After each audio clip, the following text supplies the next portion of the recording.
alaikum and good afternoon, everyone. Hope you're having a productive and fun day here at Expand No Star, and we thank you again for making it here.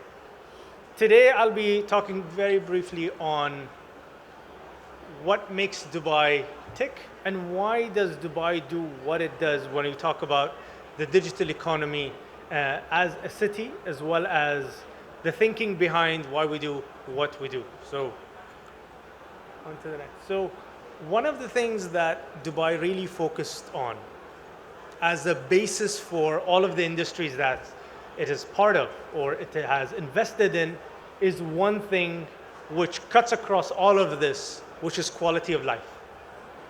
The number one driver behind why Dubai built one of the largest ports in the world in the 70s, which is Jebel Ali port, why we've gone and ventured into Emirates Airlines when 70% of our airport in 1960 was dominated by one airline. It was because we wanted, as a city, to be able to create the best quality of life for those that reside in the city.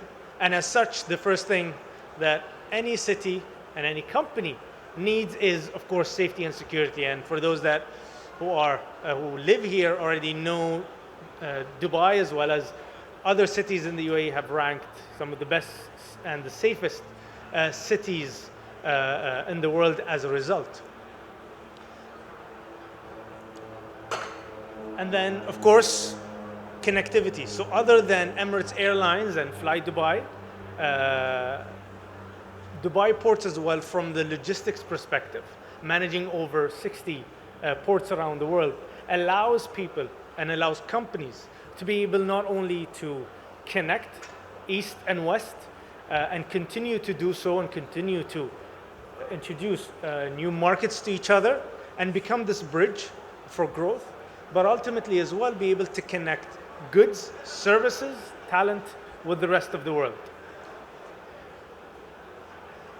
And as a result of many of these things, you can see that Dubai not only have some of the best infrastructure, some of the best infrastructure for schools, for living, for shopping, for doing business, and I'll talk a little bit more about that.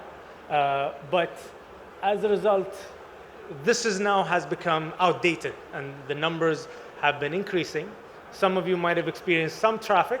I can guarantee we're working on that. I was stuck in traffic a little bit earlier today, but one thing that we're trying to do, going back to what I started with, is the focus on quality of life. And we know we're not perfect, and thanks to everyone that has visited and is living in Dubai, we tend to work together to make this a model for the world, and a continuous model and a living experiment.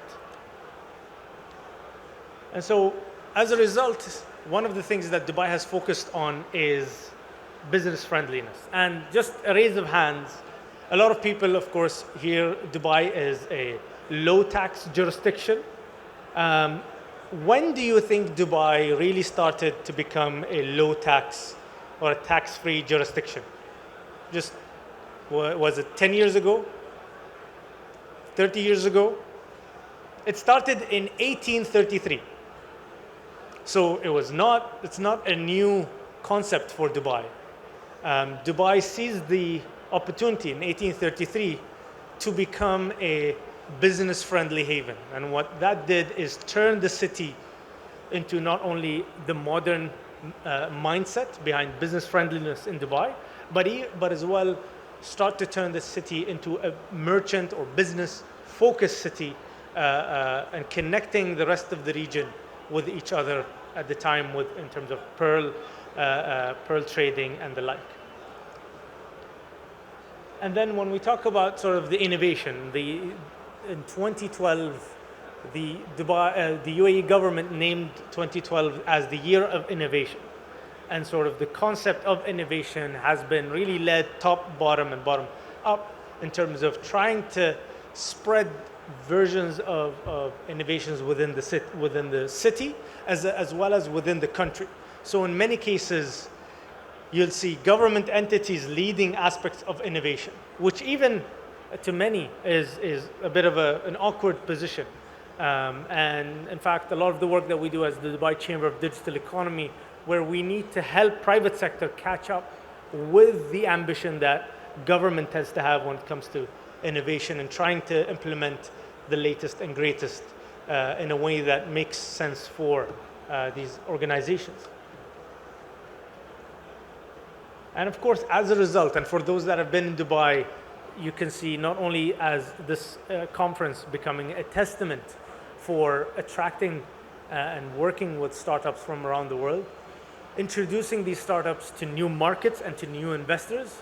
And just a fun fact from last year's conference was we had more than 3,500 meetups between startups, companies, and investors. And so one thing that we love to do is we try to not only work on attracting talent and trying to become this bridge between the rest of the world or the rest of the developing world and introducing talent to those markets and really try to use Dubai as this launch pad to new markets, to new services, and to new industries.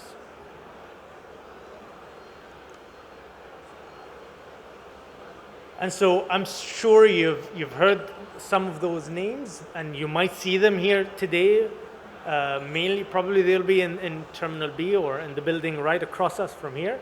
But this gives you a snapshot of the Dubai ecosystem across all of the verticals. And if I'm not mistaken, it keeps going and keeps growing. And that's what we would like to see and we want.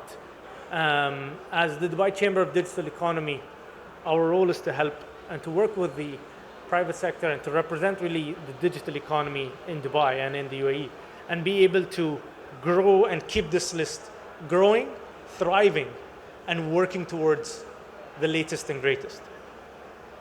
And just to give you finally just a glimpse of, I mentioned Dubai Chamber of Digital Economy, just for those who don't know, it's an organization that works towards helping private sector, and in particular in my team's remit is to help as well tech companies be able to use Dubai as a launch pad for growth.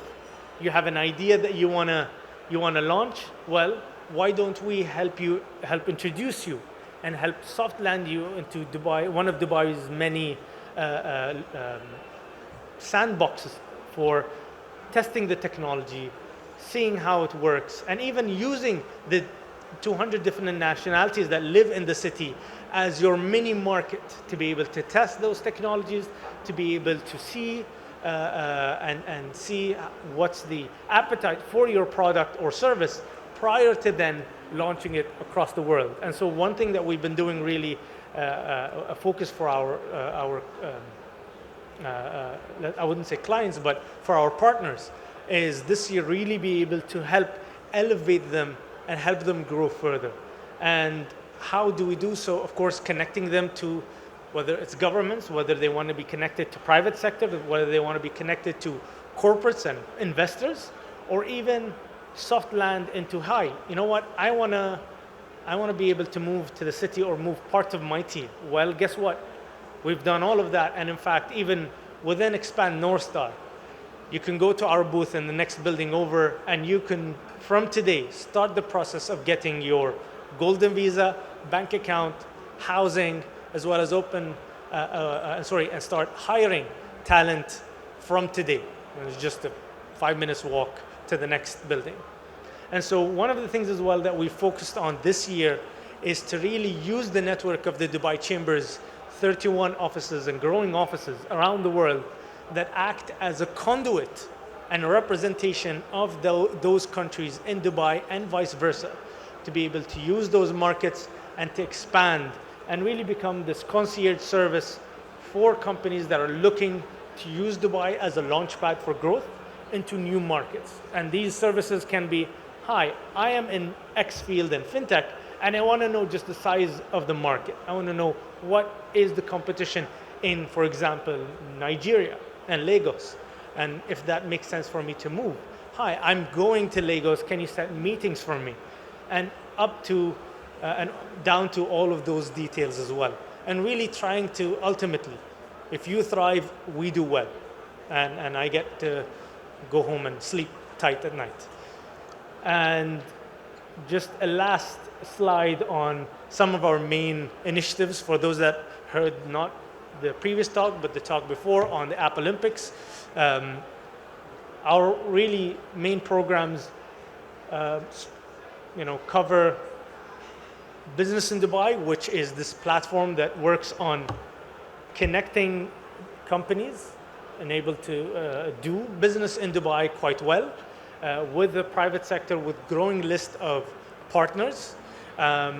Create Apps in Dubai, which is a capacity building program that includes helping and developing talent in app development and AI, as well as the App Olympics, which is one of the initiatives that we have to try to create the best app in the world and get prizes of up to $250,000 per finalist, as well as you're here in Expand North Star as one of our offerings and one of our projects. And finally, we do a lot of research as part of the Dubai Chamber of Digital Economy. My colleague Jawahar, who leads that department, is right here, so you can feel free to bother her and to learn more about the digital economy here in Dubai. And without further ado, hope you have a wonderful day. Thank you very much for making it, and thank you.